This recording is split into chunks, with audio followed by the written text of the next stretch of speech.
Hi, everyone, and welcome. My name is Anastasia Kinigopoulo. I'm the director and curator of the Horseman Foundation. Our mission is to expand scholarship and appreciation of American art, particularly works by artists who have been historically omitted from the canon due to their race, gender, or geographic locale.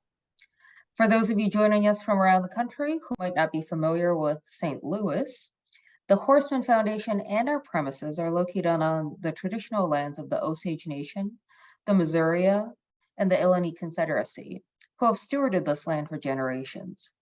The foundation actively strives to center the living history of Indigenous peoples and to celebrate their historic and ongoing contributions to this region and beyond. I'm so excited to welcome you all to our ongoing series of artist talks. Today, I'll be joining Joe Baker to speak about his work. And this is a series of talks we're doing in conjunction with our online exhibition, Traditions and Transformations, Modern and Contemporary Native Visions from the Horseman Collection, which you can find on our website at thehorsemanfoundation.org. We're going to be taking a couple questions from the audience after our talk, so just take a quick look at the bottom of your screen. You should see a Q&A button, and feel free to have any questions you might have. And I am just going to very briefly introduce Joe and we'll get started. Joe Baker is an artist, curator, and scholar, and the co-founder and executive director of the Lenape Center in New York City. He's an enrolled member of the Delaware Tribe of Indians of Oklahoma, where he was born and raised. Baker holds a BFA and an MFA from the University of Tulsa, Oklahoma, and he has also completed a postgraduate study at the Harvard University Graduate School of Education. As we'll see today, as an artist, his work encapsulates not only painting, but also traditional Lenape beadwork and sculpture. His work has been exhibited in numerous institutions, including the Heard Museum, the Santa Fe Museum of Art, the Phoenix Art Museum, and the Indianapolis Art Museum, and the Metropolitan Museum of Art, where it is currently on view. As the executive director of the Lenape Center, he has led many projects to increase the visibility and awareness of Lenape history and culture on Lenapehoking, the traditional lands of the Lenape people in New York, New Jersey, Delaware, Pennsylvania, and Connecticut. Under his leadership, the Lenape Center has worked with major museums in New York, including the Metropolitan, the Whitney Museum of American Art, and the Brooklyn Museum, as well as institutions such as the Moulin Rouge on Broadway and the American Ballet Theater. He has also curated the first Lenape exhibition of cultural arts in New York City and is actively working to rematriate Lenape seeds to the tribe's ancestral homelands, which are two initiatives we'll hear about today. Joe, thank you so much for joining us. Thank you. It's my pleasure to be with you this fine day here in New York City. We're a little bit hazy here, but some sun's coming out. Very good. So I'm gonna move on to the next slide. We're gonna start this conversation with let me first, if I may, properly introduce myself in my language. Nolawensi Lenape Wemikaman, which is my Lenape name, which translates as man who walks around everywhere. And that indeed has been my life. And I need very much to say that I'm a proud member of the Simon White Turkey family and a direct line descendant of White Eyes, who was a Lenape war chief who negotiated the first treaty with the newly formed U.S. government in 1778, creating an all Lenape state with representation in Congress. White Eyes was assassinated that very same year by the US militia. The reason I make this point is that my work very much, and you will see as we go through images today, is really about story. And that story goes back and forth in time from present to ancient times. And the telling of those stories is what I want to share with you today. Thank you, Joe. And I think that context is so important for your work with its incredibly deep grounding in Lenape culture and Lenape history. So I think that's not only a wonderful introduction, but sort of a very much a key to understanding what we're about to see and talk about today.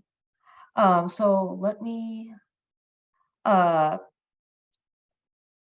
so we'll start with this work, which is in the John and Susan Horseman collection, and a piece that is just so rich in symbolism and so rich in some of the things that are so near and dear to you and resonates with a lot of other images we'll see today. So could you tell us a little bit about this piece?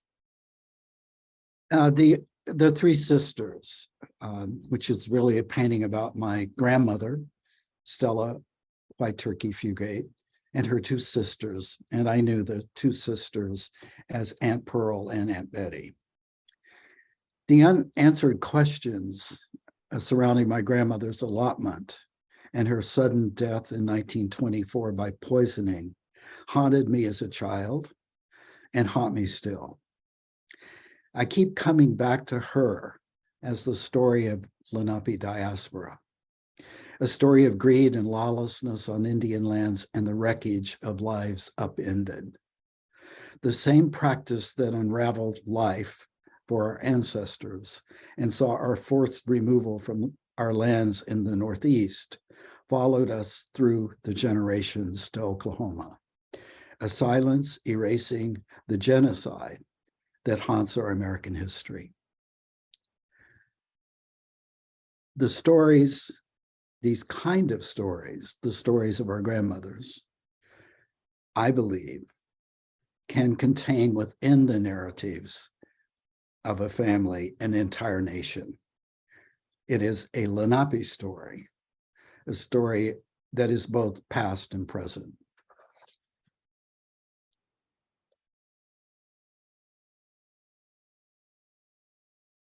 When you say that this work is about your grandmother and her two sisters, and if you don't mind, I'm actually going to show the audience a slide of Stella and her two sisters.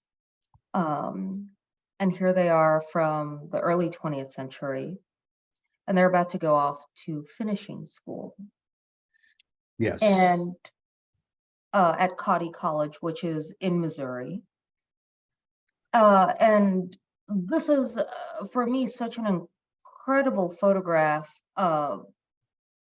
because it sort of gives you a sense of not only their social standing, but also their economic status in the early 20th century in a way that I think has been completely erased from popular consciousness of what Native people lives were like and are like today even. But for me, it's also the way you represent your grandmother and her sisters in this painting is also quite beautiful. And those symbols are the leaves of the sassafras tree, right? They are the sassafras leaves, and the color blue, is the color of spirits, the spirits that you could encounter in the woods, the deep woods. And if you look at those, the woods, how they've been interpreted, those are not woods that you would encounter necessarily in Oklahoma. Right. Those are woods of the Northeast, the original homeland of the Lenape. So we're in the circular time of time and place, and the status and the carriage of the photograph, the social status of the three sisters, this depicted in that photograph, also speaks to the Dawes Act of 1878, whereby the U.S. government brought their capitalist system to Indian people by allotting lands for private ownership, a concept that was unknown to natives. Along with that, with the Dawes Act, was probably one of the most significant land grabs by the US government in the entire history, because it made available for white settlement over 100 million acres of land that had been allotted to Native people. 1 year ago, this I think is really telling about where I live and work today in the homeland. 1 year ago, I was in a meeting at the Mohawk House, which is near New Paltz. And it's a Victorian resort that was founded by a Quaker family, the two brothers, the Smileys. And it's continued in the ownership and the directorship of that family into present time. It's just at the base of the Catskills. I was in this meeting with the Smiley family when they shared with me the story of the brothers, the Smiley brothers, who held these annual conferences and symposia, where they brought the Bureau of Indian Affairs and the Bureau of Land Management to New York to discuss the current situation in Indian country. And it was in that very room that the plans, the idea for the Dawes Act hatched. And it was a chilling moment of being in the exact location and place of where this federal legislation was crafted, and also standing as a member of a family that was so drastically affected by the Dawes Act. So we, these stories are both present and past. And I think the new direction for all of us is into the future. Sure. And certainly it can only be a very entangled future, I think, for both Native and non-Native people. And I think for me, it's so important to understand these stories, to understand sort of the histories that affect everyone that lives in this country. The one thing I wanted to ask you about this particular history is your family was also very close to the discovery of oil in Oklahoma, which I think, as people are starting to become aware, caused so much conflict and strife in that region. For the most part, I think people are starting to understand that as an Osage narrative. But it's very important to know that the first oil well was actually discovered on Lenape land. So is there a dialogue emerging where Lenape people are saying, well, it's this complicated story. I know, Killers of the Flower Moon's coming out in 2023. Is there, has that story been complicated, or is it? I think it's a very complicated story, and it's a story largely untold. The White Turkey family arrived in Indian Territory in 1857 from the last Federal Reserve in Kansas and became allotment status natives. The family suddenly became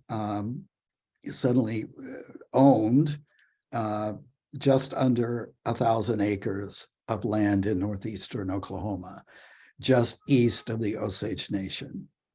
All of that land became oil producing with the discovery of the first well by Phillips Petroleum, Frank Phillips, at the early 1900s on the Anna Davis allotment.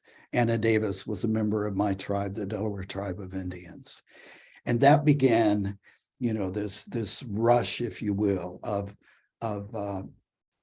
clever lawyering, entrepreneurs, capitalist extractors, because there was great wealth suddenly available. So every method was employed to remove lands from Indian ownership. into private hands. And thus began, most of the major oil companies, Getty included, began right there in that part of Oklahoma. So the stories, are primarily focused with the movie and with several books on the Osage, but it also happened in my community as well. And it certainly happened directly with my grandmother. There's a story I want to share with you about Aunt Pearl and Aunt Betty. And I think it's very telling of who they were as personalities. So if I may, I'd like to. Of course, of course. Two Chevrolet Bel Airs are parked 2 spaces apart on Main Street. My aunts are distanced by a 40-year silence taken to death. As different as alike, they hold tight some long ago family secret. Aunt Pearl had certain kind of Methodist ways. She wore only brown and married but one time, her hair pulled back in a tightly held bun. She was forever shading her eyes with her hand. She was polite but cool. Her white husband was a veteran of World War II and worked the lease on her allotment lands. Together, they had one son. They lived in a small, unpainted lease house on the eastern edge of the allotment. Her lands wrapped around Mother's to the north and west. Her wells were pumping. Ours were not. Aunt Betty wore only color, had one son and married 5 times. She wore Chanel perfume and couture fashions purchased in Kansas City. Her beauty was unchallenged, seductive, and misleading. She fought furiously for love, stabbing those who deceived her with the broken ends of beer bottles. Her white husband was a veteran of World War II and worked at various jobs. Her allotment lands were gone. She never spoke of Pearl.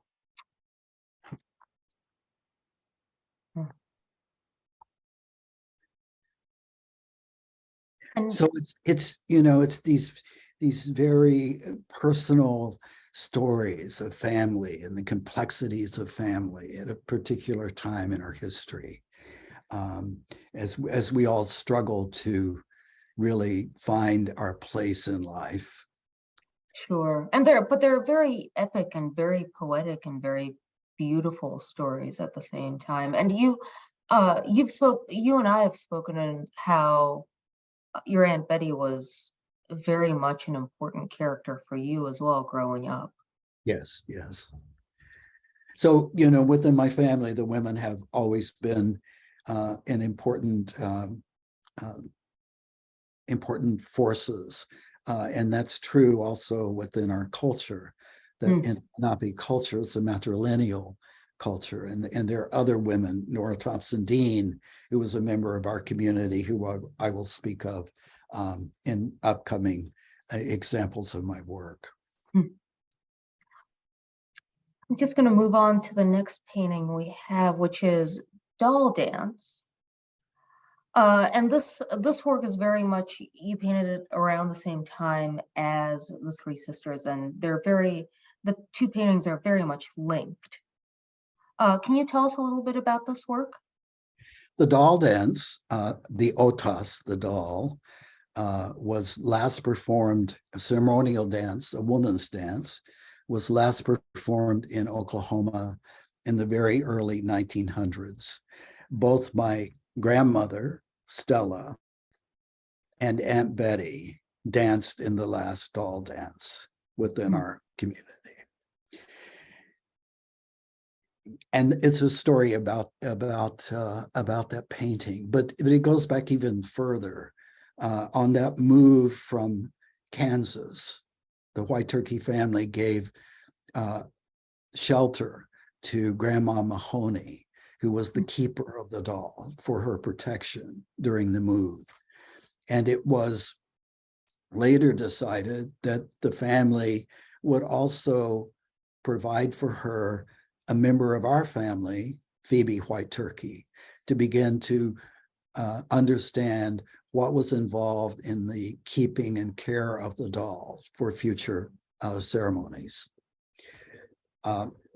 So my family was very involved in this particular expression of our culture, although it was put away and it did not continue. It's very personally charged. And going back here to New York, I will share with you that 4 months ago, I was at the American Museum of Natural History in the Woodlands Hall, and I rounded the corner and I came face to face with the Otas, the doll, Oh, public exhibition. did you know it was there? No. Wow. So I asked, why is this being exhibited? And well, the response was, well, we're not sure. We don't have that much information. I said, well, may I see the records, the provenance, the collection history of this doll? Well, our computers are down, they're not available now. Well, can you provide those for me? And they did later. Mhm. And the doll was collected by H.R. Harrington from the community, and which is now in Canada, and has been on exhibit since the 1950s. I'm happy to say that the process, I informed the tribe, and their tribal council determined that this doll should be repatriated and brought home. And I'm happy to say that that is now in process. But for me, having worked in museums for many, many years, and having spent time within collection areas, I really want to see the return of all of this material, not just the material that classifies under NAGPRA, but all the belongings. These are not just objects. These are our relatives. They need to go home and be with their relatives. They have no place in a public institution. And I think for the general public, it's a very difficult thing to understand that, say, something that is made by a Native person for a fine art context, like a museum. Marianne Nicholson talks about this a lot, about how there is very much a contingent of objects that Native people make that are for museums, that are for fine art contexts, that are for the public. And then there is a very specific, huge contingent, because of how much of it was robbed or taken under false pretenses from Native people, that was never meant for the public, in the same way that if you go to a Catholic church, those things that are used in religious ceremonies are not meant to be displayed. They are meant for the participation of a people within their religion. And I think some people are just starting to understand the difference between those two things, but we've been trained so much to look at these objects in museums, and certainly from Western European cultures, you see so many of these things that you're like, well, of course, yeah. I think somehow there's a disconnect as we come to view the belongings. As an example, if you see exquisite ribbon work, if you see the graffiti on the surface of clay and ancient pottery, you see the complexity and the magical quality of basket weaving. These belongings actually are teachers, and they're meant to be in the community because they can inspire and further cultural work that may have been put aside or neglected or lost. I know in my community, we no longer are working in clay. So I believe if you took one of these beautiful vessels and you brought it into the community and you put it on a table and you brought young people around that table, you could inspire new work. Hmm. And I think that's how, that's how we continue. And that's how Sure. tradition moves forward. But we have to have our teachers. And Of many course. of the belongings that are held silently in museums are really teachers. They want to Hmm. go home.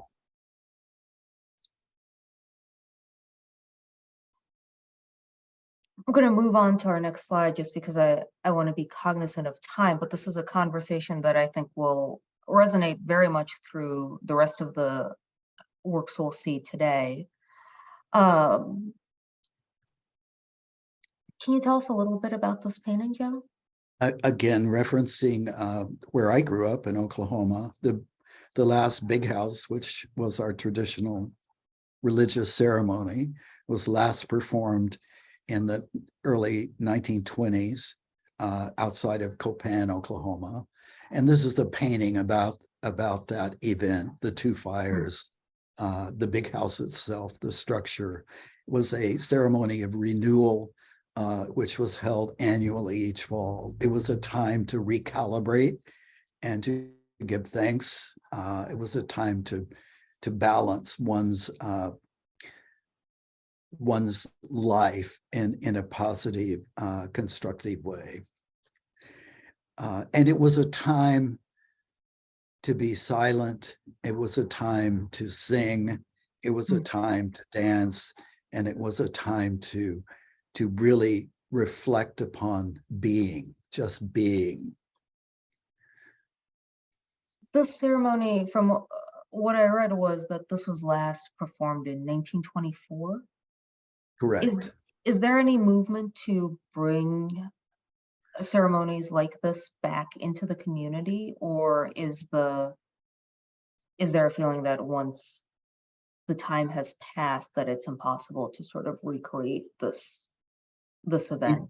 The big house was revived Hmm. in the 1940s during World War II by Oh, members of the community, and then put away.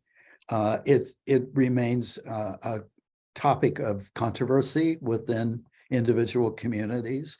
There are people who would like to see the return of the big house practice. There are those who believe strongly that the elders spoke and they put the practice away. You have to keep in mind that during this period of time, religious ceremonies were illegal. One could be arrested for participation in such. This was a time of violence and oversight within the Indian country. I mean, it wasn't, religious freedom as we know it today did not exist. What was the impetus for bringing it back during the war? Was there a specific? To try and find harmony and balance I see. in chaos. Huh.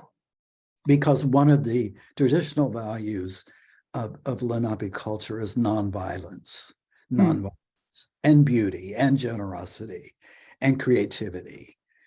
And, to try and find a balance and protect those community members who were fighting in the war, the veterans. Sure, sure.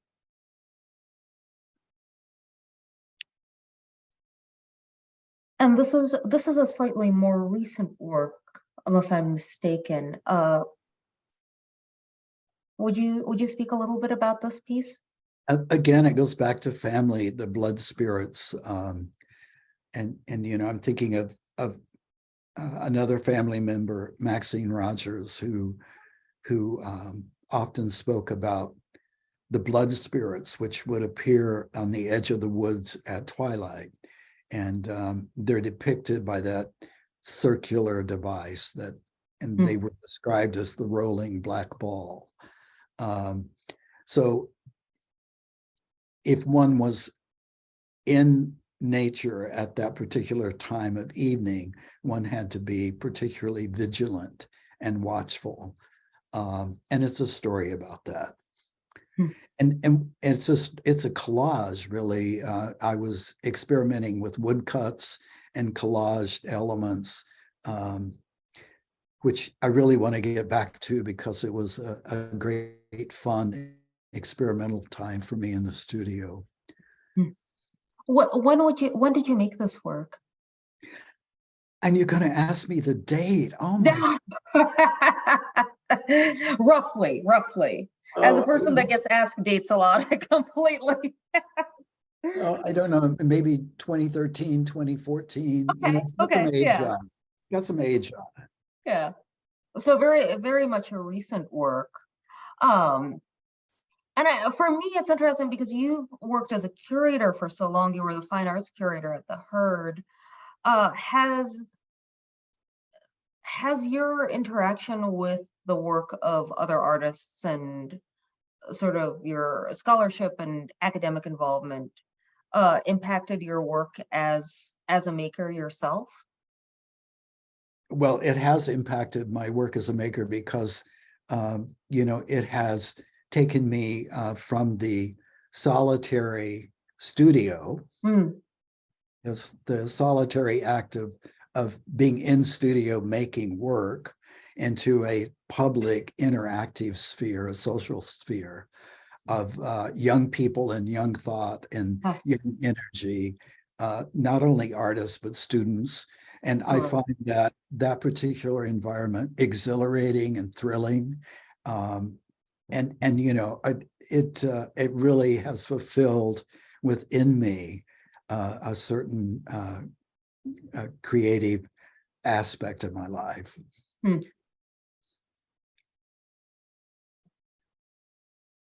I'm gonna move on, and this is a little bit of a change of pace.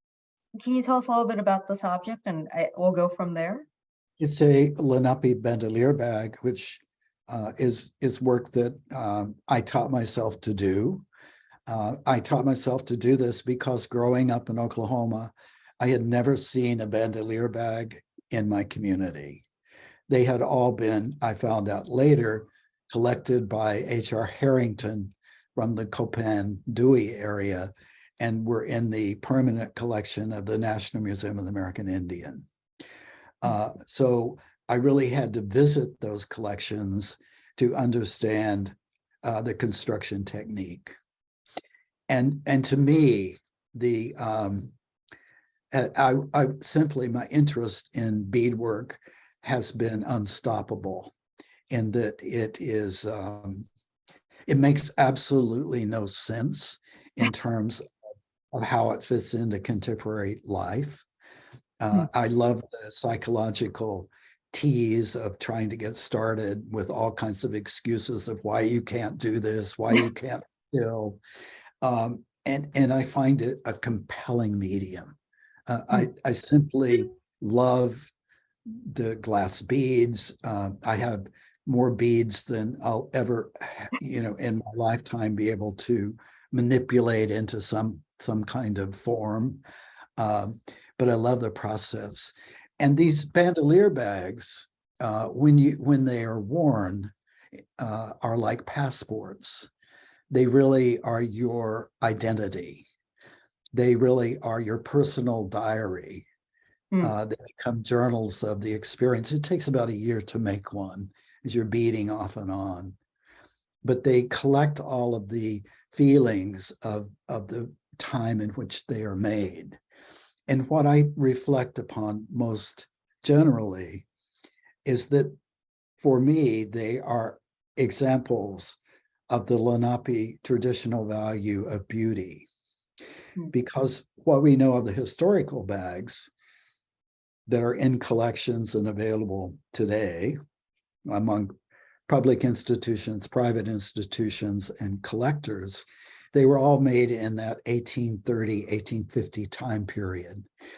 And that was a time of tumultuous change and upheaval. And I think about what it must have taken to create these bags against impossible odds and great change. And to me, that's that's something, they're a gift when Hmm. I'm too busy and too concerned about my crazy life. I think about what it took to make these works of beauty historically, and how, we as Lenape people have a responsibility to continue this work. And while I'm on the subject, I believe that there is a Lenape aesthetics. Hmm. That the aesthetics, the design, I mean, when you look at the historical bags, they are bold, they are the color blocking, the unusual color arrangements are really modern. Hmm. And they really are significantly different, outstanding from other bags. But they are definitely Lenape.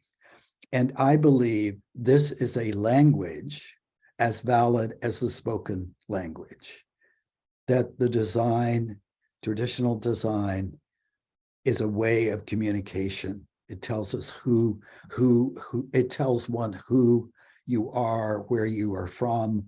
It's your identity. Sure, sure.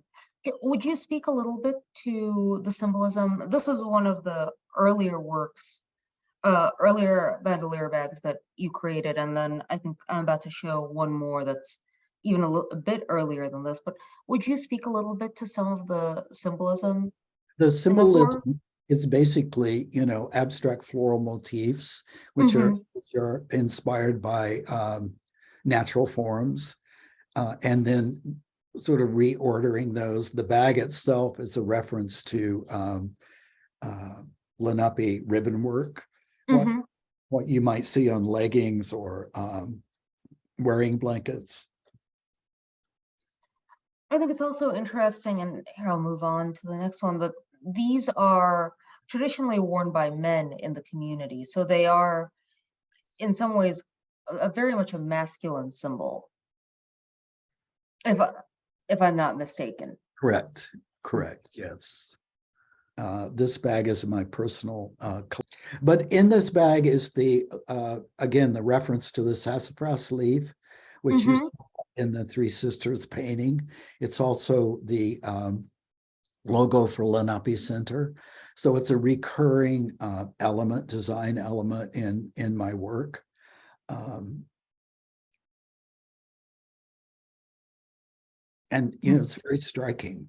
It is. It is. And it's the way you use that symbol in this particular bag, and the way it sort of shifts from a positive to negative space on the left is so beautiful. And the other thing that's so remarkable about these objects is the sort of the dual designs on both sides. So for viewers joining us that are imagining what one of these would look like if you're actually wearing it, one part is the front and the other is the back. So you see these two, it becomes very much a kinetic object as you interact with the wearer, Yes. which is so beautiful. And even more beautiful is the combination of wearing two bags at one time, Ah, because that was not uncommon. And I sometimes wear two bags. hmm. Um, So you just move on, just so we can kind of see more examples of these. Again, You, the sassafras leaf, the double curve, which is typical of Algonquin woodlands design, the chestnut leaf, which is an indigenous tree of the northeast. hmm. Uh, And now very much uh, a tree that is no longer in the Northeast because of sort of the events of the 19th and 20th century. right.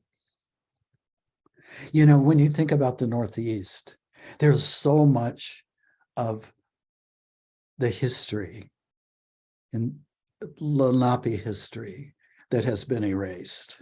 Hmm. In 200 years, 95% of the Northeast was clear cut. Imagine that. This is the place of first contact. So wherever you're walking within the Lenape homeland, Lenapehoking, you are walking upon the place of the first interaction, the beginning of capitalism, the shaping of this country, a genocide of a people and an environment that has never really been honored or embraced or talked about in the American story. I grew up in the Northeast and very much in the heart of Lenapehoking. I grew up in New Jersey, and I remember even as a child, it would be the Lenape people were mentioned, and they were mentioned as they were a people that were here once, and that's it, and they're no longer here, and history is moving on. George Washington. But it's interesting now as an adult, I look back to the places that I grew up and I spent time with. Even the city or the little village I was raised in is Nishannik, which comes from a Lenape word. So it's kind of incredible for me to think about how recent any kind of broader recognition of the Lenape presence in that region is, and how long it's taken. I think particularly because attitudes have shifted so much about diversity and the importance of including many voices, that the fact that the Lenape voice, especially in New Jersey, which is one of the most diverse states I think is the most diverse state in the United States, just now that recognition starting to materialize is just mind-blowing, and I think speaks very potently to the extent of the genocide of Native people in this country. Right. We founded Lenape Center in 2009 with the purpose of pushing back against this erasure. And there was an urgency to that action because we felt and realized and knew that if we didn't act, we would forever be erased. And it's taken, 13, 14 years. When we started this work, you never really heard Lenape mentioned among the general public. Sure. The last 5 years, with the advance of land acknowledgements, which is now in the US and all over the country, you are now hearing more here in the Northeast an awareness of Lenape history. But we have a long way to go because that story has never been told. And it's important when you think of all the cultural organizations within the city of Manhattan, all of the museums, there has never been a Lenape exhibition celebrating First People. The National Museum of the American Indian for over 30 years has failed to present a proper exhibition of Lenape art and culture. It took Lenape Center, a very small organization in partnership with the Brooklyn Public Library, to organize and present the first ever Lenape curated exhibit within the city of New York. Something is wrong. Something is wrong with this story. And it's something that we need to address. Sure. Well, I think it speaks to this concept of sort of, there's always this interest in Native art throughout US history, always constant interest in, oh, well, the Native arts, they're so rich, but it's always removed. Right. The work is always removed. The contemporary artists are always in the Americas galleries, but never in the American art galleries until very recently. Right.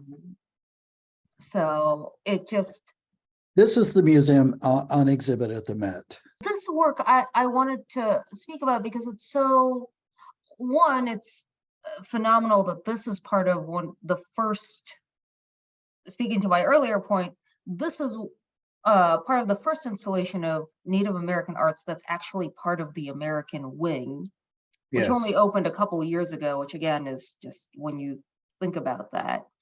But every time I look at this piece, I also think about how for works like this, concepts of the traditional and the modern are very much, those binaries are much less useful when talking about objects like this. exactly. It's a work in a traditional medium, but then, for instance, the cardinals at the bottom is certainly not something I think someone from the 1850s would think to depict in that way. No, it's a very, it's a figurative device. You would not normally expect to see that in traditional Lenape beadwork. And it speaks to the male-female cardinal, the male-female energy. And it's a very modern contemporary piece, as valid as painting. It's contemporary. It lives in the present.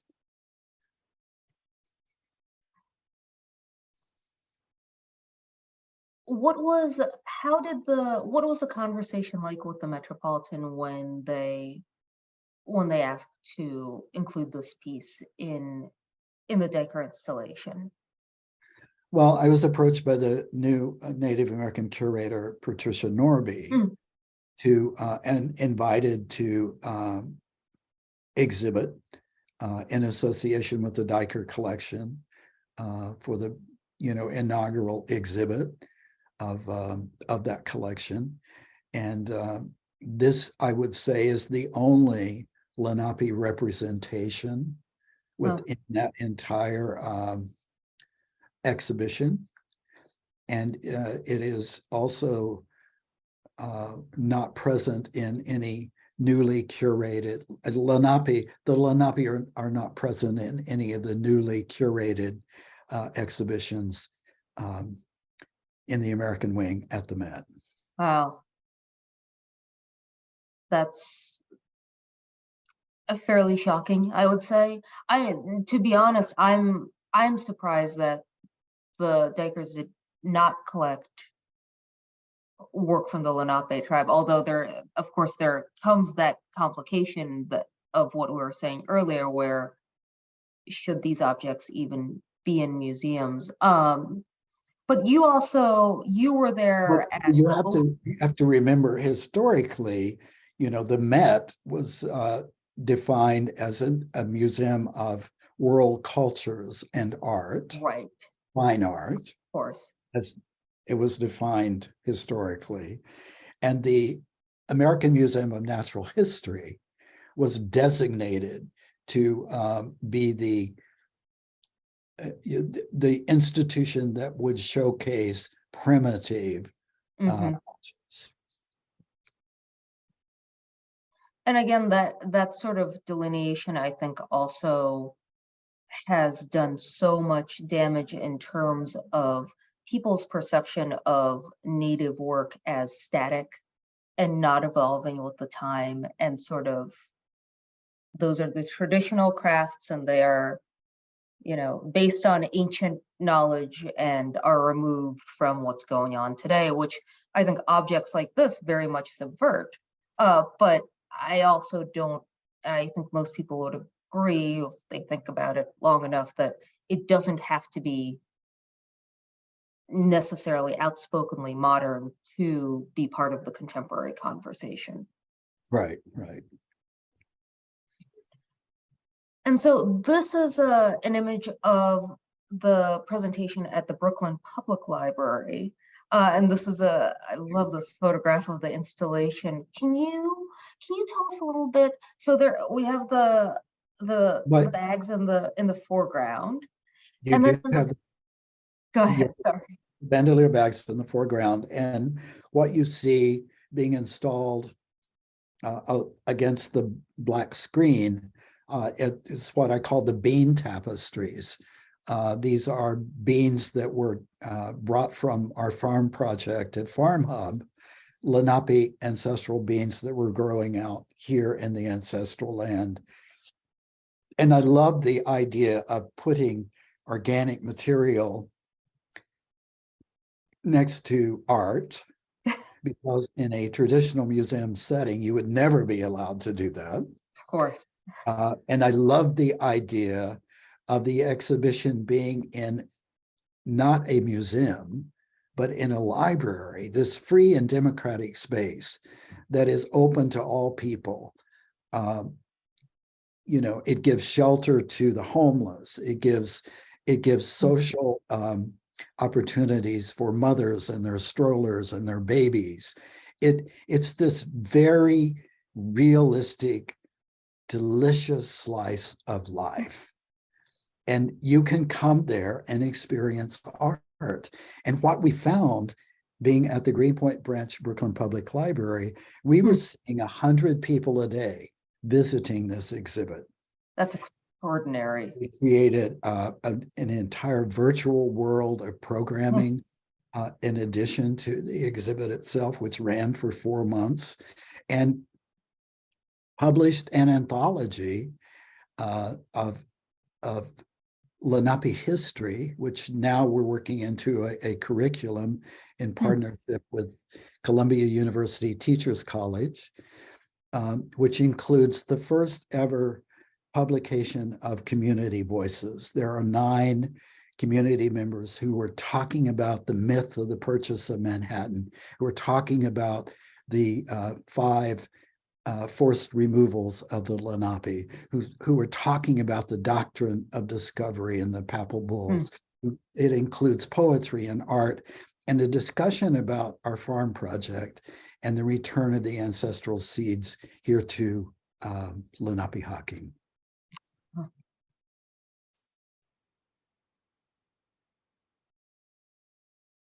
Are there plans to, now that the exhibition is closed, are there further plans to sort of have sequels or continue this conversation with other institutions in New York? Because it seems, I would imagine any museum would take notice of the fact that a library exhibition was drawing 100 visitors a day. That's no joke. Totally agree with that, because we have the data now. Yeah.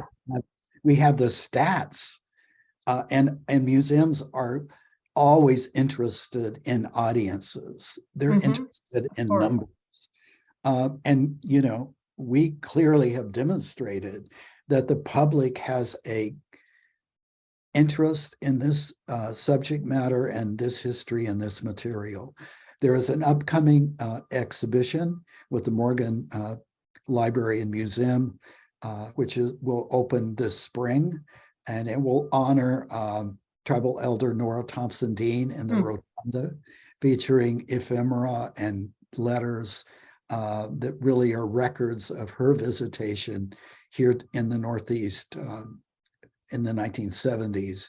And in fact, I want to be sure and talk about her meeting 40 years ago with Mayor Koch, Ed Koch, the mayor of New York. This is Nora Thompson Dean, a traditional elder in my community, a fluent speaker. She held medicine, and she was returning to the homeland in the 1970s, giving talks about our history. She inspired in me the curiosity to know more about this place that we come from, and is really the visionary, the matriarch who is behind all of our work today. We feel that Nora in many ways is walking with us. And quickly, I'll share with you this story. About 40 years ago, when Nora Thompson Dean drove east in a little Ford Falcon station wagon, heading for her ancestral homeland of New York and New Jersey, which her people called Lenapehoking. A member of the Delaware Tribe of Indians in Bartlesville, Dean described herself as a Lenape traditionalist, was one of the last fluent speakers of the Lenape Unami language. And the purpose of her trip east was to attend the Lenape Indian Symposium at Seton Hall University, which she gave a paper. But a legend grew up around another leg of the trip, a meeting with the New York Mayor, Ed Koch, who only passed her briefly in the hallway for a photo op. It was the spring of 1981, and the Lenape Symposium at Seton Hall was a great success with an overflow crowd of 800 people. And a week later, one of her students recalled, we went into New York City for the meeting with Koch. Instead of Koch himself, his assistant finally turned up to give Miss Dean a cheap souvenir pin for tourists. It upset the group, particularly Nora's student who set the meeting up. What sort of cultural return could have been jump-started 40 years ago if the mayor had given the group a proper hearing? The welcome home gesture, or lack thereof, has been typical of New York institutions in light of Lenape Center's efforts to tell their own histories and offer their own cultural story in a city crowded with tales from everyone but its original people. And I will share with you, last Thursday, Lenape Center met with the mayor of New York City. We met with the deputy mayor and all of the commissioners in the very room that Nora Thompson Dean was to meet the mayor. Before we went into the rotunda, we saw the actual seats where she had been seated waiting for the mayor. And we were able to place our belongings there to let her know that we made it. We made it. 40 years later, we got into the room. And that's the energy behind the work we do, where we're passionate, it's heartfelt work, it's a responsibility to our communities and to our people to continue this work. Did you know Nora Thompson Dean when you were younger? I mean, I was at her house all the time. She was a fascinating, inspirational woman who did incredible beadwork and ribbon work. She was a force. That's amazing. Growing up in that little tiny small town of Dewey, Oklahoma, at that particular time, I was in a community where we knew everyone, and we still had fluent speakers, and there was a civility and a caring for one another and our families that was so powerful and so important in our upbringing and our sense of self.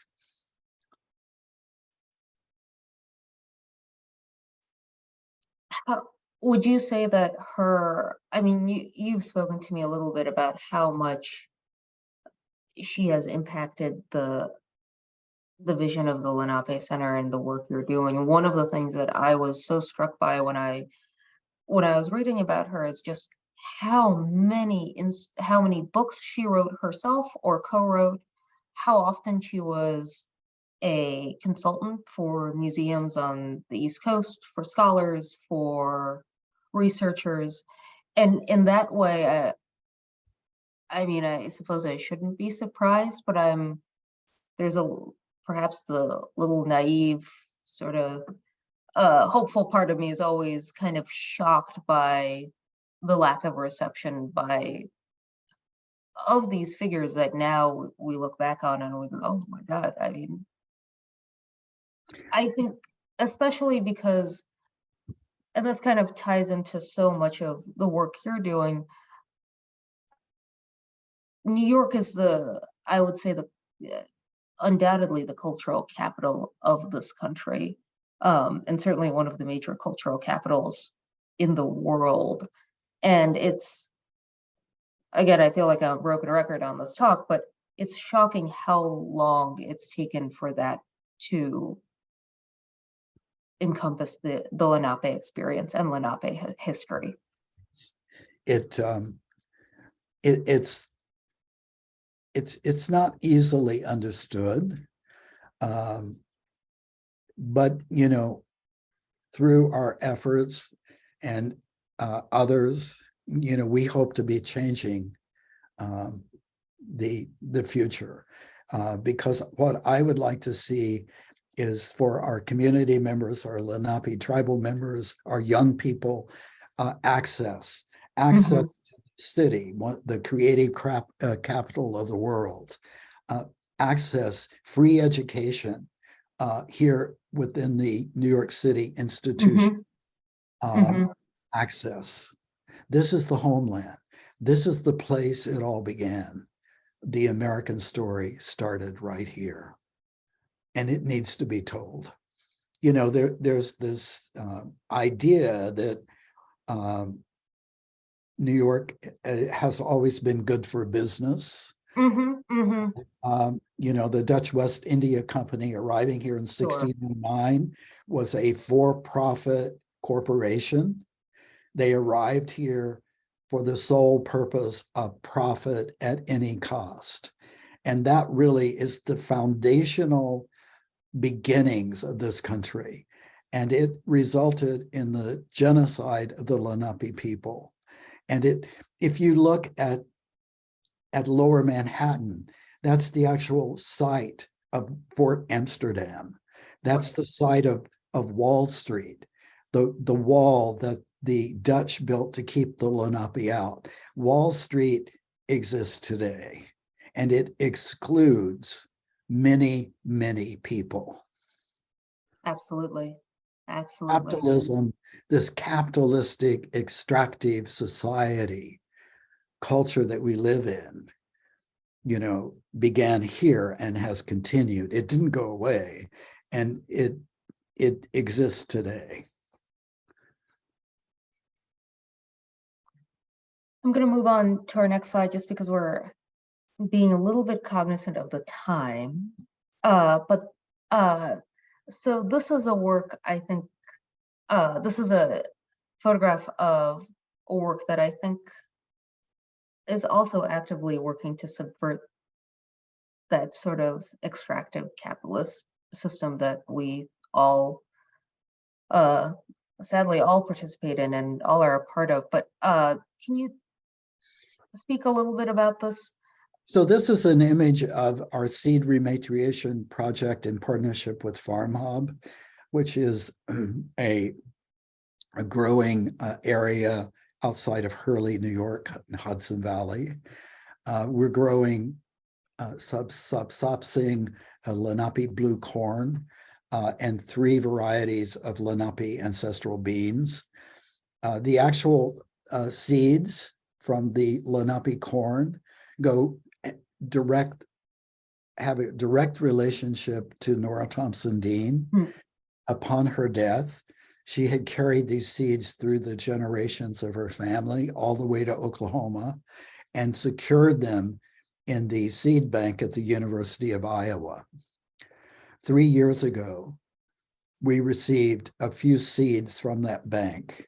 We had enough seeds to plant 120 corn plants.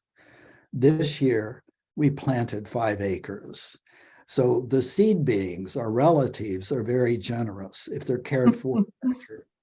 And I won't go into the story of the bears who, you know, enjoy the corn crop.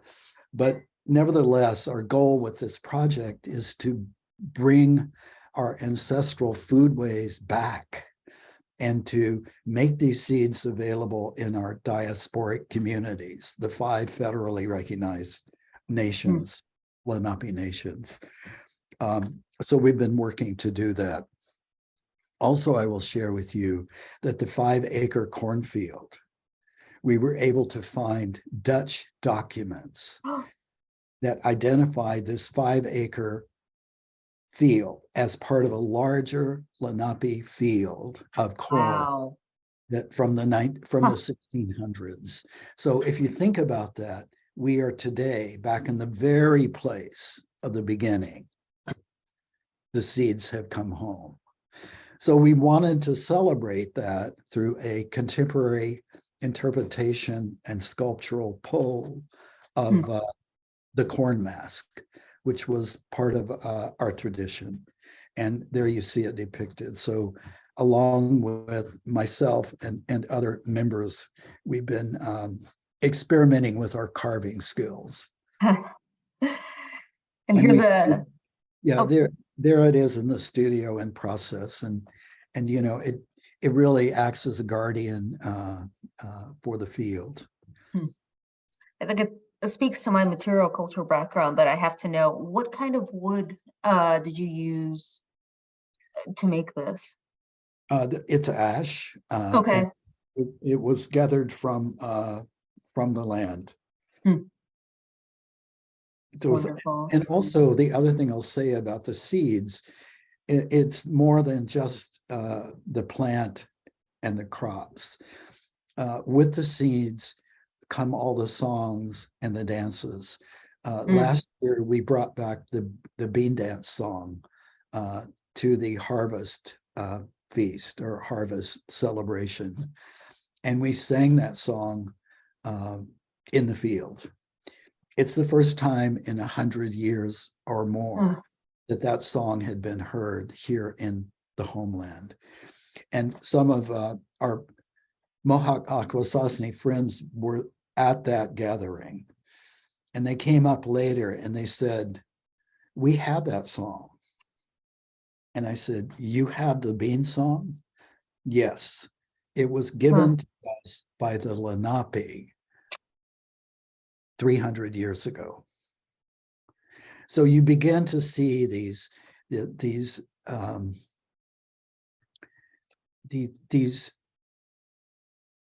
kinships, the relations that have existed here in the homeland that are coming back to life and coming together. It's really a beautiful thing. It is. You know, I'm so honored and privileged and grateful to be doing this work today. Go ahead. Sorry, Joe. Just harvesting from the field.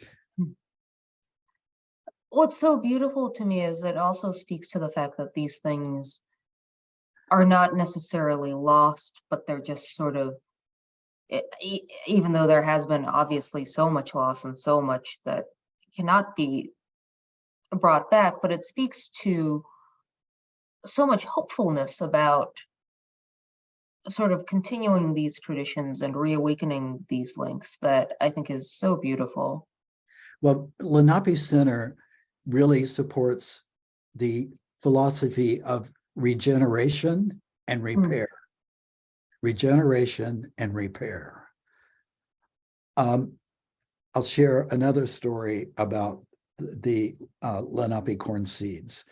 And this concerns the American Museum of Natural History. I was visiting there a few months ago in the collections looking at Lenape holdings material. And I saw back in the dark shadows of one shelf, corn seeds. I said, what are these? And they said, it's corn.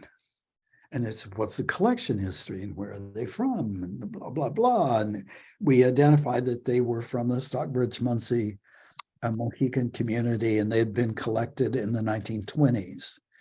And they've been on that shelf since then. And I said, so the museum has a unique opportunity here. Let me talk to one of our scientists that we're working with and see if there's any possibility that this seed could be viable. And if so, let's plant it and let's grow the crops out and return the seeds to the community. And then you as a museum, an institution, have this powerful story about a living collection. Plus you have science and all of that. Well, we like the idea, but we're not sure. Oh, God. Let's see, I think that would fall under the category of deceptive analysis. And, so actually there is a possibility that the seeds could be viable. And Ah, to me, it's like, what are you waiting on, folks? Let's just do this. right. And with every institution, I will say, there are good people who want to see change. Sure, of course. And they're working hard every day to make that change possible. So I don't want to, rant on about museums, because within, and museums are important, they're important as educational sites. They're important for the public understanding, but they can be better presented. Absolutely. Absolutely. We're going to conclude on this really lovely image of the harvest dinner following the seed rematriation image. I just love this photograph. I love, having grown up in Oklahoma, we actually had feeds that were in the field, these long tables that were set out in the field. And so I wanted to sort of revisit that in this harvest celebration.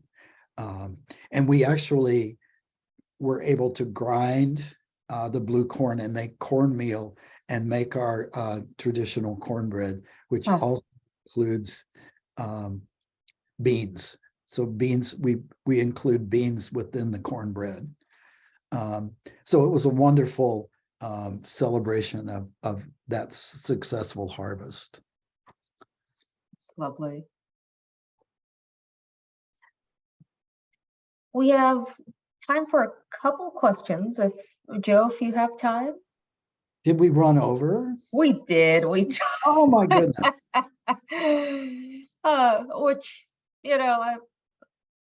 I had a feeling we might. So I'm kind of, if you have time, I'm fine. Yeah, time. Yeah. Wonderful. Let's see. So, I have one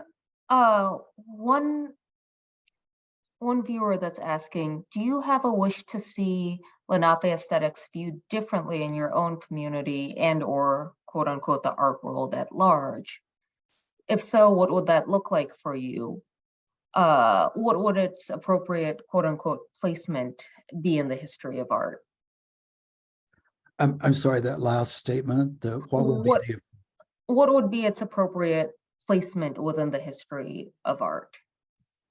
Well, I would offer that tradition is forward, it's not static. So, it's always evolving. My concern and my critique of contemporary community aesthetics is that some of the traditional design elements are being lost. They're being lost in favor of a more pan-Indian expression. And while it is true that in all of our removals, living among the Miami people, among the Shawnee people, there were design elements that were borrowed and shared, but there's still a basic organization that informs Lenape aesthetics that we really need to bring back into our community and the making practice.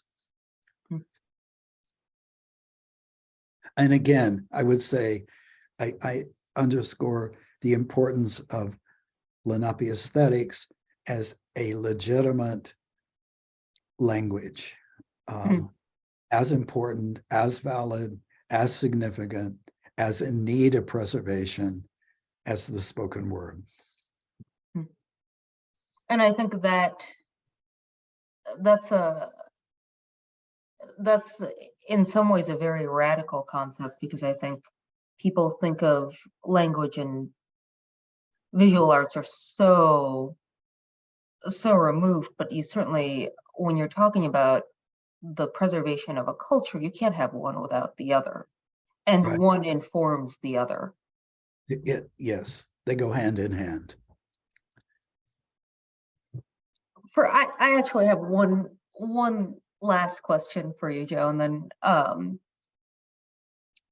I'll let everyone go to their respective meetings, be they virtual or in person. But since you revived the practice of making bandolier bags, do you have students that are learning from you to continue that tradition? Has that been something that has become more a part of the community, or is that still in the works? Well, I would say that it's still evolving.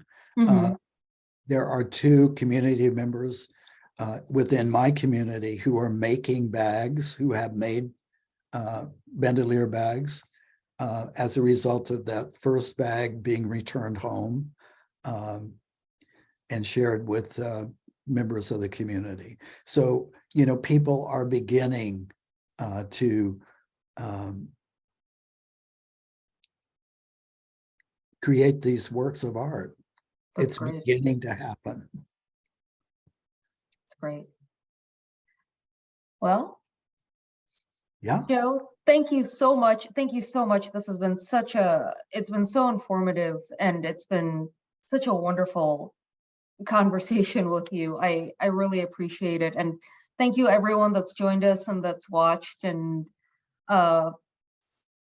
we look forward to being in touch in the new year. And everyone that joined us, stay tuned for future talks. But yeah, again, just thank you and have a wonderful end of week ahead and a weekend. Thanks, everyone. Manishi, onward we go. Take care. Take care. Bye-bye.